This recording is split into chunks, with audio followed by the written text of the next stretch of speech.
Hello everyone, today we are going to solve question number 4.20 from Fundamental of Electric Circuit by Alexandra and Sedico. The question is that we have to solve this question at the following circuit using source transformation के through हमें ये circuit solve करना है और इस circuit के अंदर कहा जा रहा है, सवाल के अंदर सॉरी कहा जा रहा है कि इसको रिड्यूस करें इन अ सिंगल वोल्टेज सोर्स के अंदर in series with single register.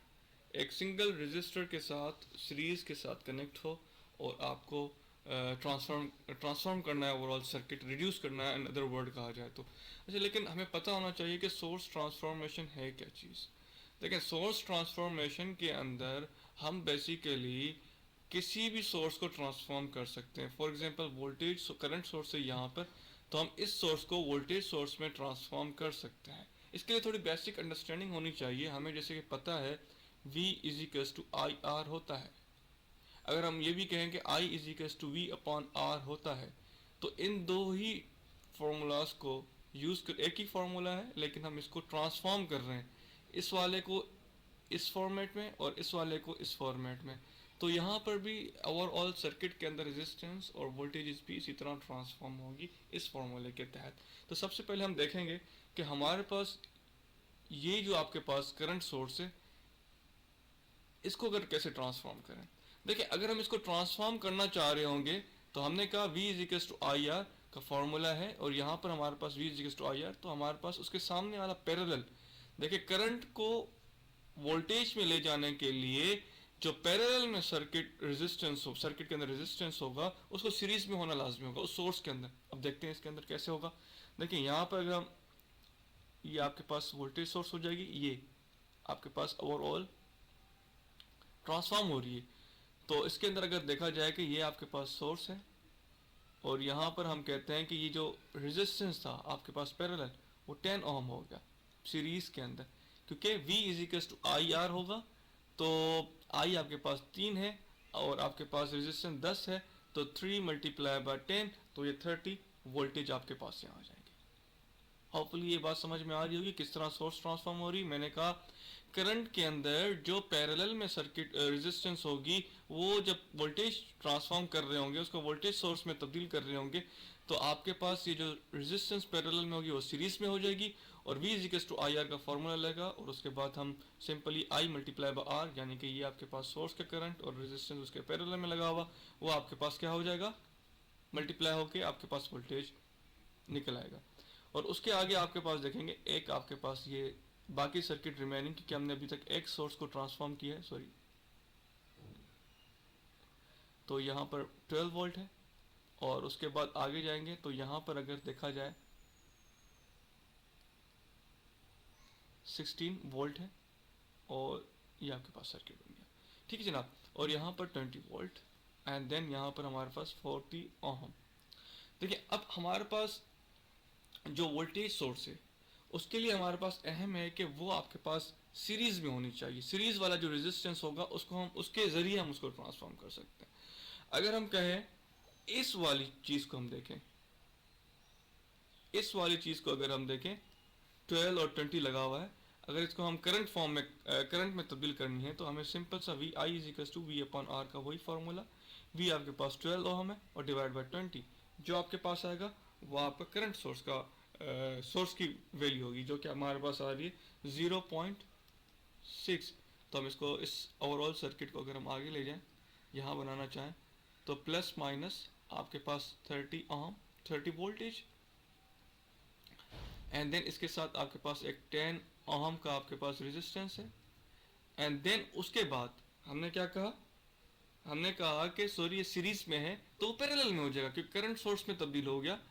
तो हमारे पास यहाँ पर सिंपल एक करंट सोर्स होगी, साइन का ख्याल करना है, प्लस साइन इस तरफ है तो आपके करंट की डायरेक्शन भी इस तरफ होगी। तो ये कुछ इस तरह से बन जाएगा और आपके पास 20 ओम जो होगा वो आपका पैरेलल में हो जाएगा।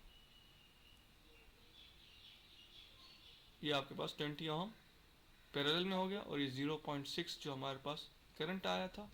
एंड देन उसके बाद एक और सोर्स है आपके पास जो कि 40 ओम रेजिस्टेंस के साथ पैरेलल सीरीज में लगी हुई है, जो कि plus minus 16 ohm, 60 voltage and जो कि 40 ओम के रेजिस्टेंस के साथ लगी हुई है।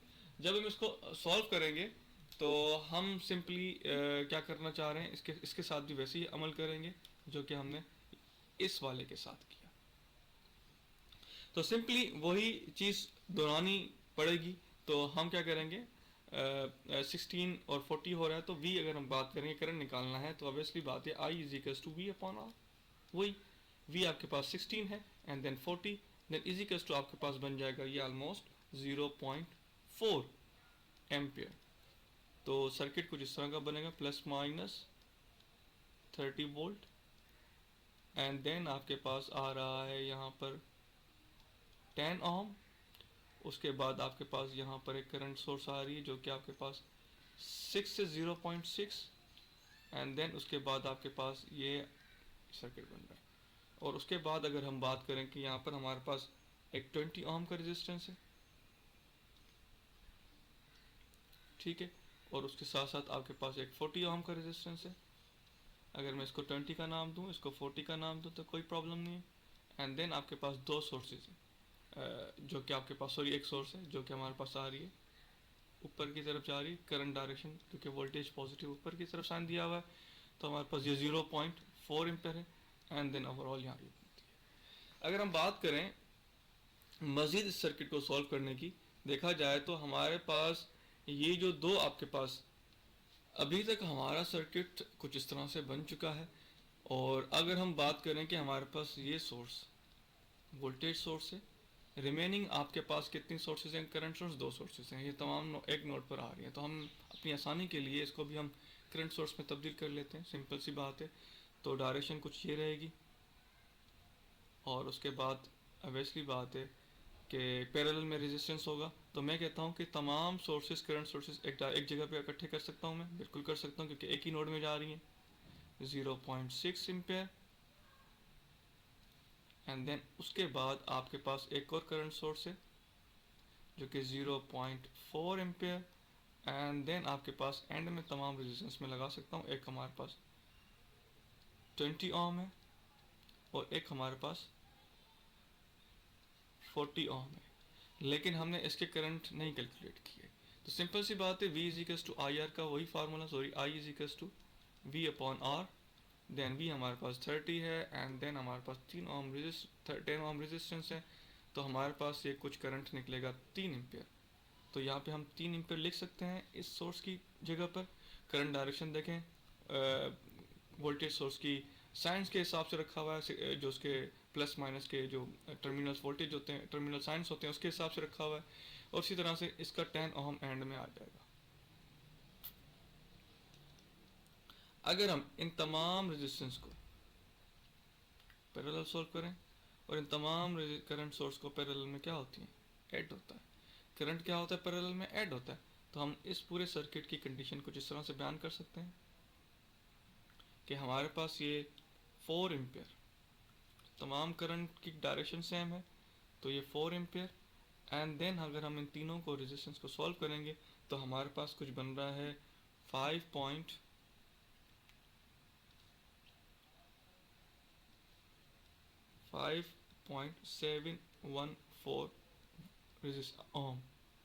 ठीक है, हमें कहा गया था सवाल के अंदर कि आप इस पूरे सवाल को, इस पूरे सर्किट को सिंगल वोल्टेज सोर्स जो कि सीरीज के साथ कनेक्टेड हो उसके साथ, तो वोल्टेज भी कैलकुलेट करनी है और रेजिस्टेंस भी कैलकुलेट करनी है। रेजिस्टेंस तो हमारे पास इक्विवेलेंट रेजिस्टेंस आ गई जो कि 5.714 है।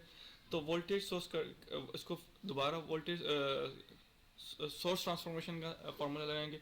सिंपल दोबारा अगर हम कहें कि ये कुछ यूँ बन जाएगा, आपके पास वही रेजिस्टेंस आपके पास सीरीज में कनेक्ट हो जाएगी, 5.714 हो जाएगा, वही रेजिस्टेंस आएगी। Simple V is equals to I R का फॉर्मूला लगेगा।